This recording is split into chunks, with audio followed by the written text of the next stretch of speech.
In this episode, we talk about sexual violence. Please take care while listening. Of all the strange, irreconcilable, unimaginable aspects of Roger Golupski and the KCK PD, the piece that preoccupies me the most is the women who were found dead. Dozens of them, at least. Women who went missing, whose bodies were discovered, whose murders were never investigated.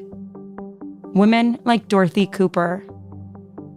Dorothy Cooper was living with her 2 toddlers in Kansas City, Missouri, when she suddenly went missing in 1983. Weeks later, her body was found across the state line in Kansas City, Kansas. She was 19 years old. Though the death was considered suspicious, the police paid the case little attention. Her daughter, Starr, says Dorothy's body was processed quickly.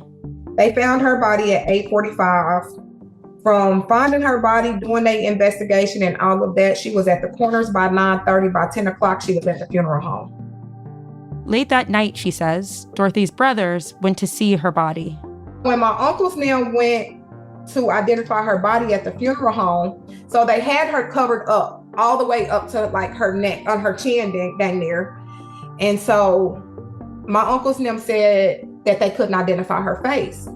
But my uncle and my mom had a mark, a scar on their elbows from riding a bike together.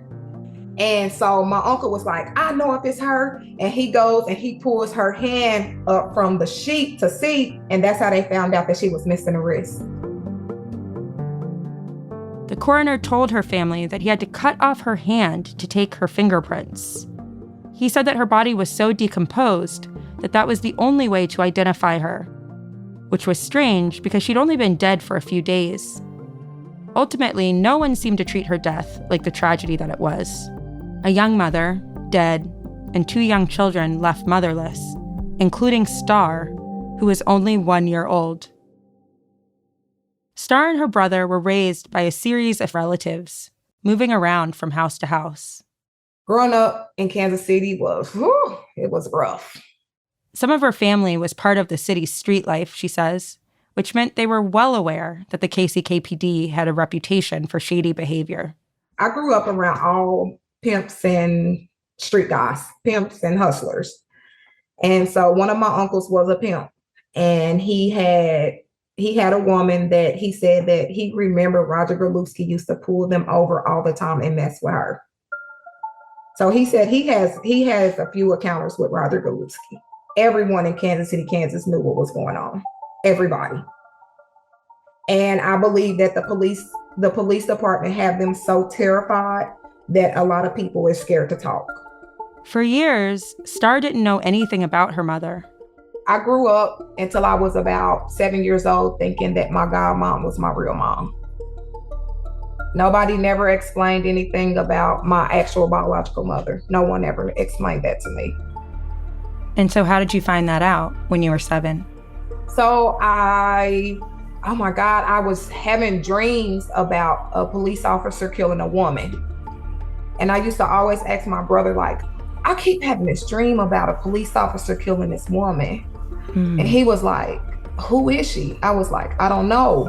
I just see a police officer attacking a Black woman, and I keep having this dream often.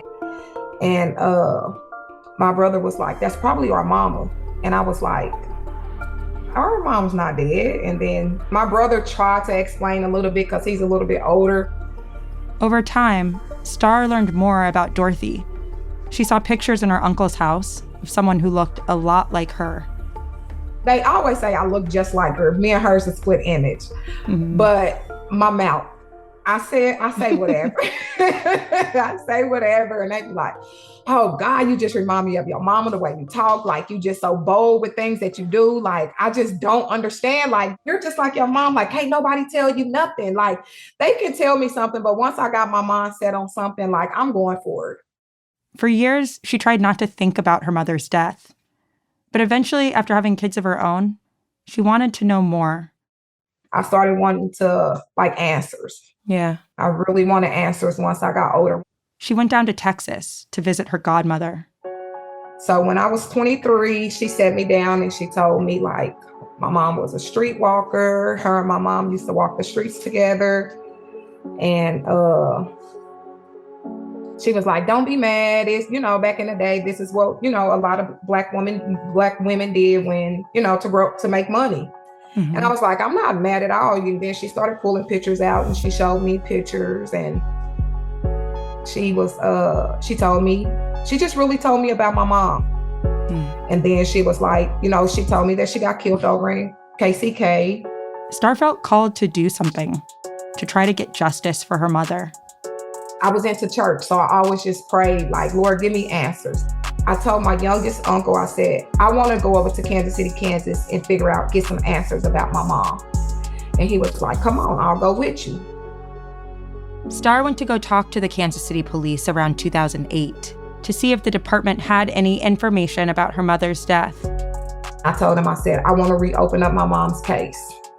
And then after that, it was like, the lady at the front desk, she told me, she said, well, the only person you can talk to is Roger Golupski about that case. Roger Golupski came down. He took me and my uncle up to his office. And he asked me what was the reason that I wanted to open up the case. I said, I want answers about what happened to my mom. I have no answers. I have nothing. Starr says Golupski told her he'd look into it. A few weeks later, he told Starr that he'd asked around, but no one knew anything. So she went to the coroner. And she was surprised when he said he remembered doing the autopsy 25 or so years prior. But again, he gave her no information. She got a brush off, she says. So Starr let it go for years. But then, over a decade later, her daughter started calling her, talking about some big scandal with the Kansas City, Kansas police. My daughter's a big reader, and she was just reading all these articles, and she would call me, Mama, have you heard about the Kansas City, Kansas police? I was like, nope, I ain't heard about it. And then she was like, she'll call me another day, like, Mama, I really think that you should look into these articles that's out.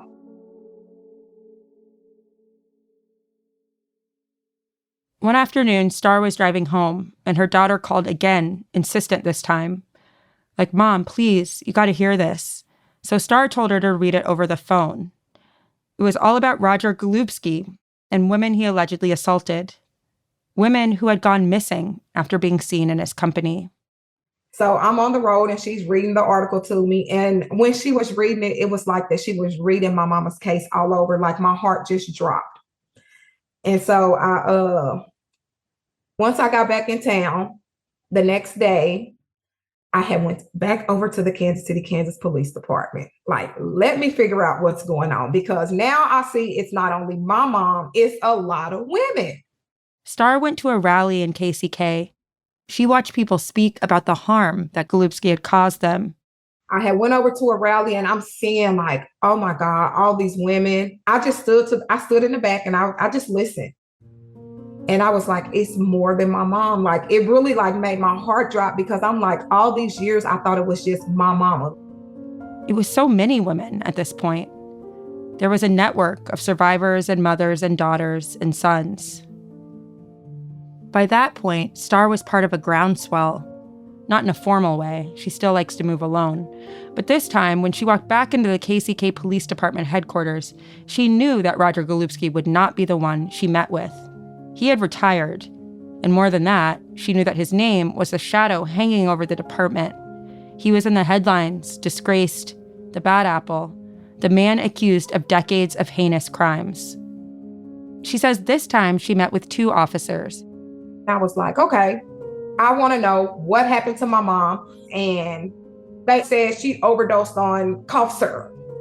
I said, that's a lie. I said, because that would have been in her autopsy report, because that's a drug. I said, so come with something else. And he said, and are you wanting to open up your mom's case because Golupski's in the news or whatever? I said, I'm opening up my mama's case because I'm a concerned child and trying to find out what happened to her mother. I said, if this was your mama and you didn't have answers as a little kid, would you be sitting here trying to figure out what happened to your parent? And then he said, are you trying to say that Roger Golupski killed your mom? I said, I didn't say that. You said that. So at what point did you really start thinking it might be him? When I started seeing When I started talking to a lot of people and I figured out all of our moms was left the same way, by the water, by a railroad track, by a highway. All the women was found like that. Half nude, all the women was found like that. And I felt like that was his little signature. Like, if I didn't get caught back then, why change it up? And do you know if anybody ever saw Roger Golupski with your mom? Like, what was the relationship there? Like, do we know that they ever interacted? I don't know. I know that my godmom said, once my godmama knew that I was doing it, because I talked to her about it a lot. She said, I do remember a white guy that I seen her in a car with before. But she said, I can't pinpoint it if it was that guy, but I did see her in a car with a white older guy. Now, to be clear, I don't know if Roger Golupski was responsible for the murder of Dot Cooper, and neither does Starr. And in some ways, the not knowing is the point. There are dozens of women in KCK whose deaths were not really investigated. Many of them were known to spend time with Roger Golupski. For others, we don't know if he knew them or not. But regardless of whether or not he was involved, their deaths were not taken seriously. They were dismissed as addicts or sex workers. Their families were met with indifference, rudeness, hostility even. And not just in the 1990s, but through to the time when Starr Cooper met with detectives, who she says tossed her mother's autopsy photograph onto the table in front of her like it wasn't a picture of her own mother. I don't believe he done all of them. But my big thing is, you did not take your job serious and protect our family like you were supposed to. So that's a big issue to me. Even if you didn't do it yourself, you know who did it, you heard about who did it, and you did not do what you were supposed to do to protect our family, our loved ones.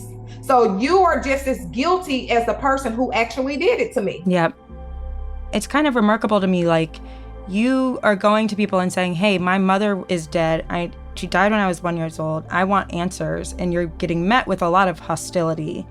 They threw my mom's picture of her laying there right in my face. Like, you had no care in the world to even do that to me. Like, I'm hurting right here trying to explain to y'all. I just want answers about my mom. And for you to be so hostile with me and just throw the picture right in front of my face with my mom sitting there, you showed me right there that y'all don't give a damn about nothing that's going on over here.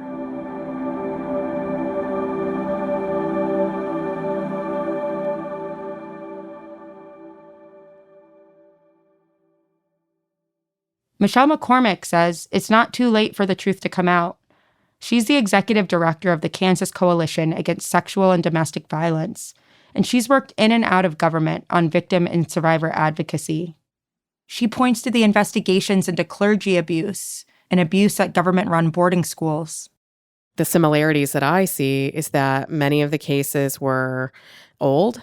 The evidence was going to be a challenge because the time had passed. Evidence is hard to, it's hard to go back and collect all the evidence you need in order to have the ability to prosecute cases and that kind of thing. But I would just wonder, is there an opportunity for some entity, whether it's the Kansas Bureau of Investigation or the Department of Justice or FBI, somebody who can take another look at those things and really do our due diligence?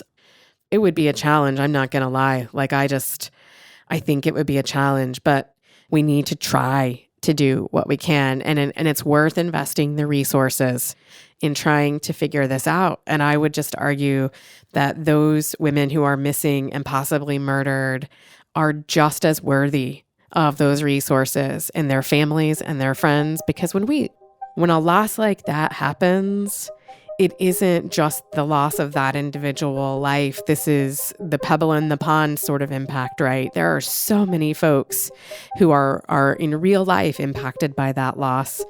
And I think about also, it's hard to sort of contemplate the loss of someone's future self and what that means. Right. The counterfactual. Right. And I think that I don't want to live in a community and a society that says, well, That all just happened in the past, because I think that the way we change our culture for the better is by being accountable for those situations. And that's the clearest way for us to create change and to prevent it from happening in the future. Given her work, Michelle thinks a lot about power, who has it, who needs it, and what people do with it. You know, the issue of power and power over others is so central to what's going on in both sexual and domestic violence situations. And I don't want to give folks the sense that all power is bad, right? We all want personal agency to the extent possible. We want power over and choice over our lives. And that's sort of a fundamental concept in our culture. When it comes to sexual and domestic violence, what we really see is there is often a perpetrator who is using different versions of personal power in order to facilitate the abuse and exploitation. And so, for example, a domestic violence perpetrator may say, you know, if you leave me, I also know how to find your parents and your sister and your brother, and they're in danger too. So they use that intimate knowledge in order to keep somebody in the relationship. And that's power over. They're using their relationship and that intimate information in order to control, dominate, and be abusive. Golupski did just that. He used his ability to access information about people to threaten them. Think about Michelle Hawkes, who we talked to in episode 1, and how he knew details about her family, used her brother's name to keep her quiet. When it comes to sexual violence, you know, it's often considered a crime of power, right? It's frequently not because somebody has like a particular like sexual drive or proclivity. It's really like the immense power that they have over someone. But then you add layers around those who perpetrate this kind of harm are frequently looking for folks who have vulnerabilities that they can exploit. And so I would argue in this particular case, not only was Golupski using the power granted to him through the authority of being a law enforcement officer and how we are all socialized to respect their authority, but also he was targeting folks who have been systemically marginalized in our communities. He was disproportionately targeting Black women. And definitely he seems to have been targeting folks who he thought didn't have power already in our culture, so that they wouldn't have the power to do anything about it. So not only was there white privilege afforded to him, there's also, I do think, this authority-based privilege that is granted to law enforcement folks. And when authority abuses power, there's often no place to turn. In my time at the Attorney General's office in particular, in the Victim Services Division, we would field phone calls all of the time from folks who just couldn't believe that there isn't a higher authority, whether it's their concern was with a law enforcement agency or with a prosecutor's office or a judge, like some component of the criminal legal system. They were like, surely there's some sort of ultimate power. And really, not often is that possible. It's done internally. You go up the chain of command, but it usually means the ultimate authority then is the chief of police of that agency or the sheriff, if it's the sheriff's office. And folks are like, but who supervises? What's the outside entity that really provides oversight? You're like, no, that's the design. Yeah. And I just have experienced a lot of individual, I used to call them constituents when I worked at the office, but individuals who their thought was like, there must be something going wrong in my particular case because this can't be how it works. You know, they had a narrative about what they thought might be happening. And I had to routinely say, no, actually, this is how it's set up. This is how the system works. It's past time for that to change, Michelle says. The women who have spoken up and out about what happened to them are doing so at great risk and great cost. The fear that they have, that they may face retaliation, it hasn't gone away, she says. And every time they have to detail their traumas, it takes a toll. But many of them do it. not just to expose the past, but to improve the future. My personal experience with these survivors and their impact is that the ones who have been incredibly brave and vocal have shared, very well about the cumulative harm and impact of all of this, the years of the impact of the actual trauma event, and then the years of harm that's done when a system doesn't take it seriously and also perpetrates harm. And they've just absolutely illuminated how complex that is and how long-term the impacts can be. When they're asking for more transparency, when they're asking for more accountability, that should really be strongly considered. I think about the need to make repairs not only for those individual survivors who have had life-altering experiences, but also they're asking for systemic change so that others aren't harmed in this way. And I have not been privy to conversations that lead me to believe that some of those bigger changes are being considered. Perhaps they can't yet speak to where they're going to end up on this. But I think at this point in time, survivors are not satisfied. And so I think that there's probably more work to do. Starr knows there's more work to do, and she's still waiting for answers. I asked her what ending she's hoping for, what would feel like closure.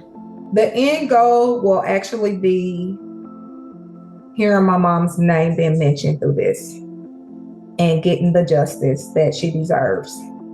And, I just want to say, I think your mom would just be so proud of you. Like, this is really, what you've done is really brave, and it's amazing. It's a real gift. I know you didn't get to know her, but it's a real gift you're giving her by doing this. So thank you so much. I try to make her proud.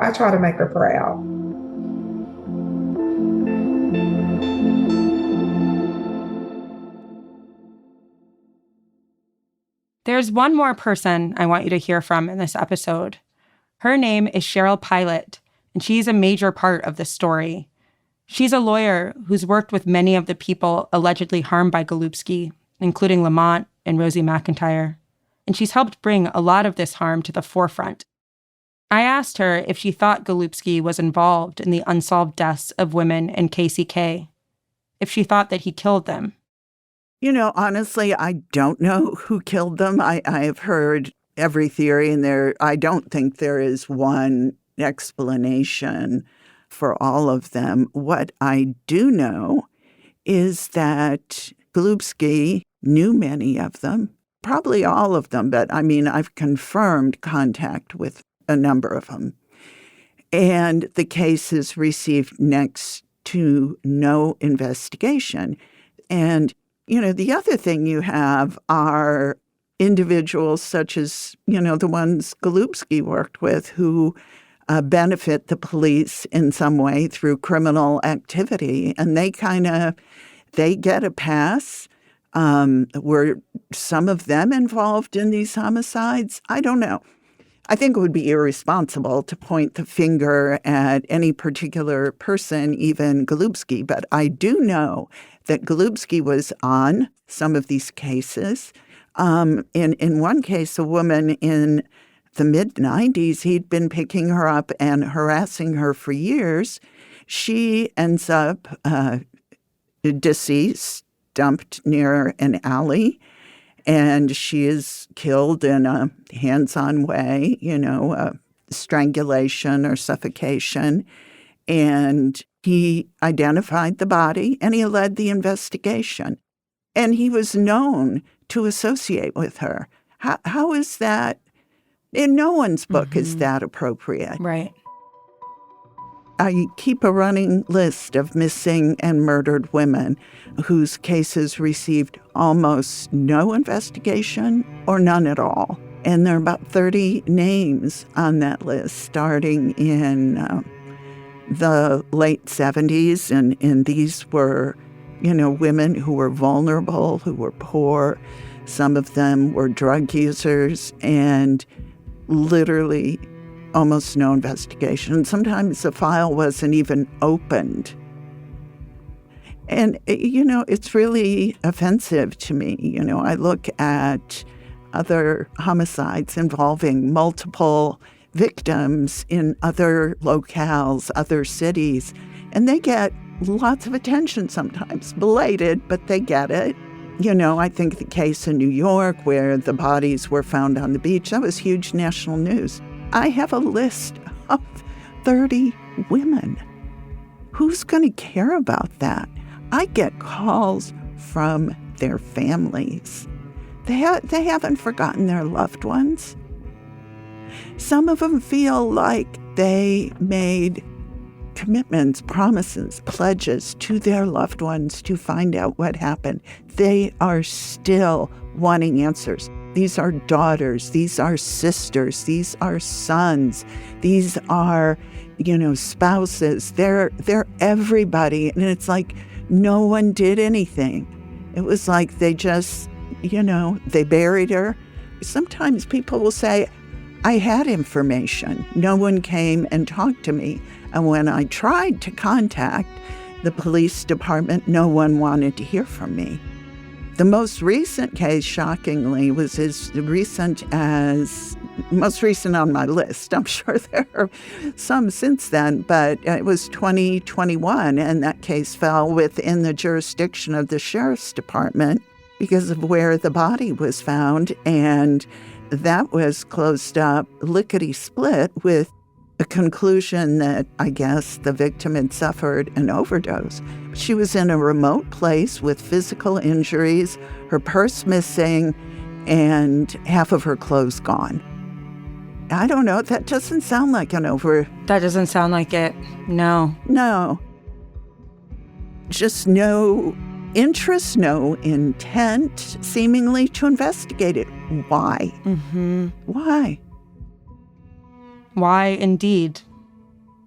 So yes, to echo Michelle McCormick, there's definitely more work to do at the KCKPD. Coming up, we'll hear much more from Cheryl Pilot on the failures of the KCKPD and what might happen now.